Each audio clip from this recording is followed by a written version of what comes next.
Halo, selamat jumpa lagi dengan para peserta didik kelas 10. Pada siang hari ini kita ketemu dengan Saudara Arisman dalam pembelajaran agama Katolik, dan hari ini masih kita melanjutkan bab 6 dan kita masuk pada bagian B, Yesus Putra Allah dan Juru Selamat.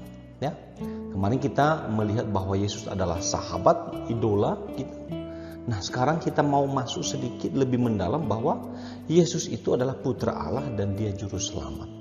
Tentu saya harus menginformasikan bahwa pada tema ini kita agak sedikit membahas teologi tentang kealahan Yesus dan juga kristologi tentang Yesus sebagai Tuhan Kristus, ya. Dan kita akan membahasnya sebagai juga Juru Selamat kita.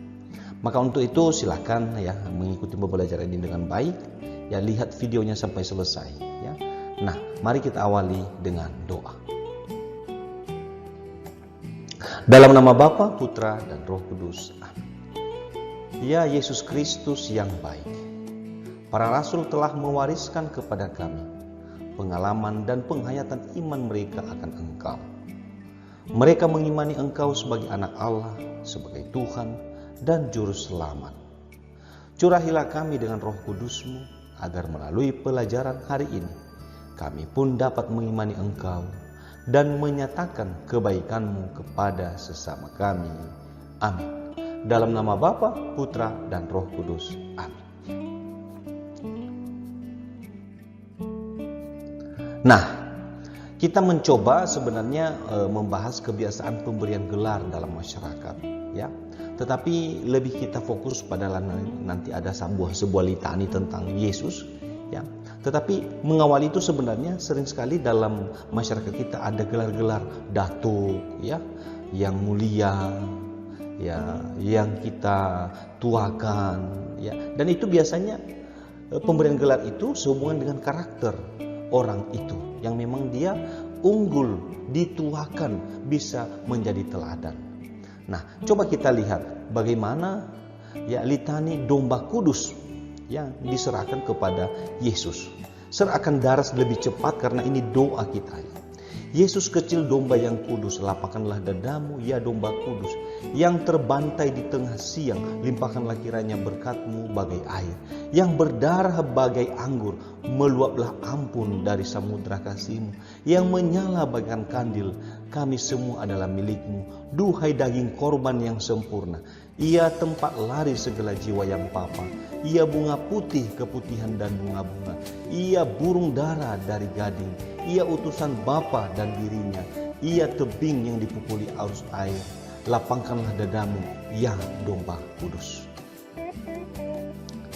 Yang disobek oleh dendam, yang dipaku di kayu topengan dosa, yang menggenggam duri-duri di dagingnya, yang ditelanjangi dan membuka hatinya, yang mengampuni si penikam durjana, yang tersungkur 3 kali dan bangkit lagi, yang berpelukan bintik-bintik darah, limpahkanlah kiranya berkat-Mu bagai air. Raja tanpa emas, tanpa permata, raja yang dimahkotai duri, raja yang menyusuri jalanan para miskin, raja yang dibaptiskan pertapa dina, raja yang membangunkan Lazarus dari kubur, raja yang diminyaki pelacur, dipalingi muka. Domba korban segala umat manusia, domba yang berlutut di taman zaitun, domba yang dibantai dan bangkit dari kematian, domba yang duduk di kanan Bapa, domba anak dari segala terang, domba yang manis, domba kami semua, lapangkanlah dadamu ya domba kudus. Limpahkanlah berkat-Mu bagai air, meluaplah ampun dari samudra kasih-Mu, kami semua adalah milik-Mu, pengkhianat, penzina, perampok, pembunuh, pendusta dan pemberontak. Lapangkanlah dadamu ya domba kudus. Sekian litani bagaimana seseorang merefleksikan siapa Yesus, gelar Yesus, kedalaman kasih Yesus. Coba lihat kata akhir, kami ini pengkhianat, kami ini pezina, kami ini perampok, kami ini pembunuh, pendusta, pemberontak. Lapangkanlah dadamu bagi kami. Lapangkanlah dadamu ya Tuhan Yesus. Begitulah kita mengimani siapa Yesus. Bagi Anda, silahkan. Maka kita lanjutkan pembelajarannya. Nah, sekarang kita melihat gelar-gelar Yesus dalam kitab suci dan maknanya. Ya, maknanya bagi iman kita. Nah, setelah tadi saya bacakan bagaimana litani tentang domba kudus yang adalah Yesus, carilah dalam kitab suci gelar-gelar yang melekat pada diri Yesus itu. Ya. Cari dulu dalam kitab sucimu. Lalu kemudian rumuskan juga apa konsekuensi yang harus kita lakukan bila kita mengimani Yesus dengan gelarnya itu. Gelar-gelar yang sudah kamu dapat tadi, konsekuensinya bagi imanmu apa? Nah, ini langkah pertama yang harus kamu lakukan, ya. Nah, berikutnya kita menghayati gelar-gelar Yesus dalam kehidupan sehari-hari.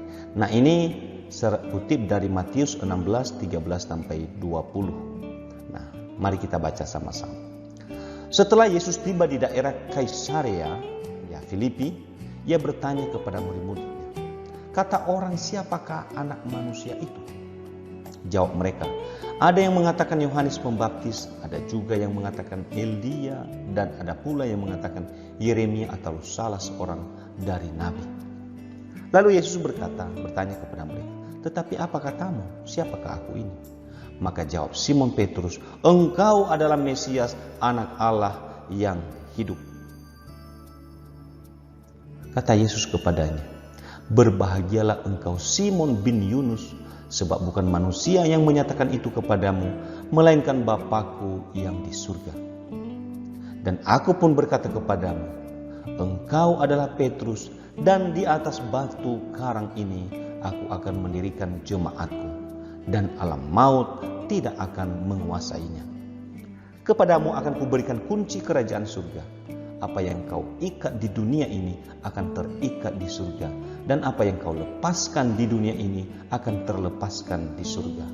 Lalu Yesus melarang murid-muridnya supaya jangan memberitahukan kepada siapapun bahwa ia Mesias. Demikianlah Injil Tuhan. Terpujilah Kristus. Nah, para murid sekalian, kita sudah membaca teks kitab sucinya. Ini sangat dalam, ya.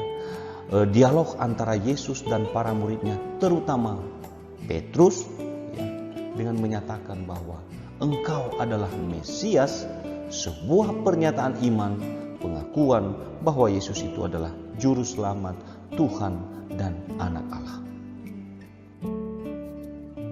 Maka kita mencoba sekarang gelar Yesus sebagai Tuhan, Putra Allah dan Juru Selamat. Kita coba bedah satu persatu, kita coba dalami makna atau apa yang disampaikan dengan gelar-gelar ini. Gelar Yesus adalah Tuhan, mau menyatakan bahwa Yesus memiliki kuasa untuk mengatur dan memimpin apapun yang ada di dunia ini, ciptaan Allah Bapa, di bawah kuasa, di bawah pimpinan Yesus. Yesus sebagai penyelamat manusia, Dia Tuhan yang menyelamatkan.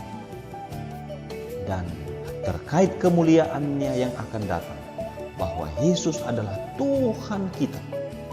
Ya, Dia akan kembali, Dia akan datang pada hari kedatangannya, di mana segalanya akan digenapkan pada akhir zaman, dan disitulah kita akan melihat kemuliaan Yesus sebagai Tuhan.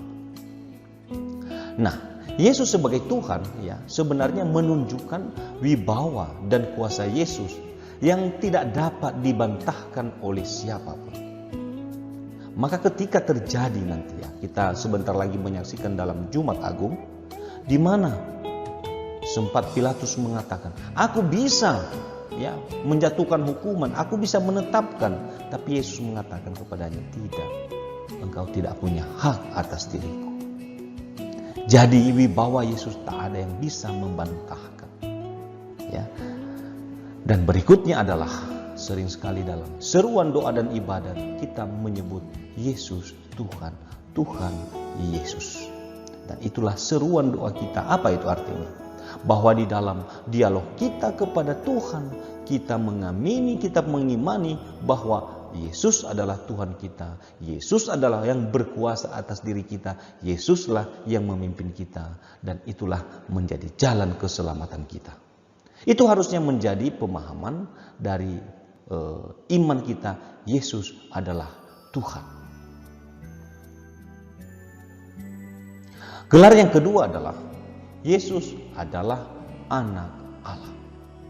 Anak Allah di sini jangan sempat kita berpikir secara biologis, ya, karena di sini hubungan antara Allah, ya, hubungan yang tidak bisa diurai oleh akal budi kita sebenarnya. Tetapi kita sebagai manusia mencoba dengan bahasa kita menangkap rahasia Tuhan. Makanya saya katakan tadi ini sedikit agak teologis, agak kristologis, ya. Maka inilah yang kita coba bahas dari bahasa kita yang lebih sederhana. Tentu membatasi bahasa-bahasa ilmiah, tetapi sederhanakan hubungan khas antara Yesus dan Allah. Bagaimana hubungan anak dan bapaknya? Kita dengan bapak kita. Tidak mungkin anak orang lain lebih tahu tentang bapak kita daripada kita anaknya kandung. Kita pasti lebih tahu rahasia papa kita. Jadi hampir seperti itu dimaknai dengan sebutan Yesus adalah anak Allah. Ada kekhasan antara Yesus hubungannya dengan Allah Bapa. Ya. Dan yang berikut, hubungan ini ya lebih ditonjolkan dalam hal ketaatan. Anak yang baik itu taat kepada Bapa. Apa yang diperintahkan oleh Bapa ditaati dengan patuh oleh anaknya. Coba lihat peristiwa di Taman Getsemani. Apa yang terjadi? Yesus berdoa kan, Bapa, kalau boleh Bapa, tawar-menawar. Karena dia sebagai manusia juga. Ada ketakutannya akan derita yang akan datang. Tapi apa dia katakan? Bukan kehendakku Bapa, kehendakmu lah yang terjadi. Apakah Yesus lewat dari jalan salib? Tidak. Yesus harus memanggul salib. Dan dia taat sampai mati. Ketaatan yang luar biasa. Inilah yang harus kita tiru dari pribadi Yesus. Ya. Kita lihat berikutnya bahwa sebenarnya menunjukkan pengetahuan dan pengenalan Yesus yang istimewa tentang Allah. Makanya Yesus katakan, yang melihat aku telah melihat Bapa. Apa yang kukatakan adalah juga begitulah Bapa menyatakan. Maka sudah lengkap melihat siapa Allah dalam diri Yesus itu. Ya. Dia mengenal secara istimewa dan dia ajarkan kepada kita hal itu secara istimewa. Maka kita sangat berbahagia punya Allah, punya Tuhan seperti Yesus. Yang tidak menyembunyikan kepada kita siapa Allah. Yang tidak mengorbankan kita. Ya, tetapi dia berkorban demi kita. Tidak menyesatkan kita, tetapi dia mengarahkan kita kepada keselamatan yang sesungguhnya. Bukan pada hal yang duniawi, yang sifatnya sementara, yang dipenuhi dengan nafsu serakah. Yesus mengharapkan kita sampai pada keselamatan, walaupun jalan itu harus lewat salib dan derita. Dan sekaligus juga, Yesus adalah anak Allah, memperlihatkan kewibawaan Yesus. Anak Allah itu luar biasa setelah itu.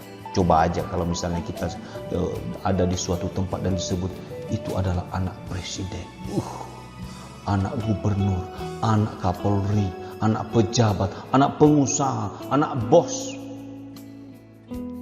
Itu ukuran-ukuran manusia. Tapi jauh lebih berbahagia kalau dikatakan anak Allah. Yesus adalah anak Allah. Dan juga sering disebut kepada kita, kita adalah anak Allah. Makanya dalam doa Bapa kami kita katakan, Bapa kami.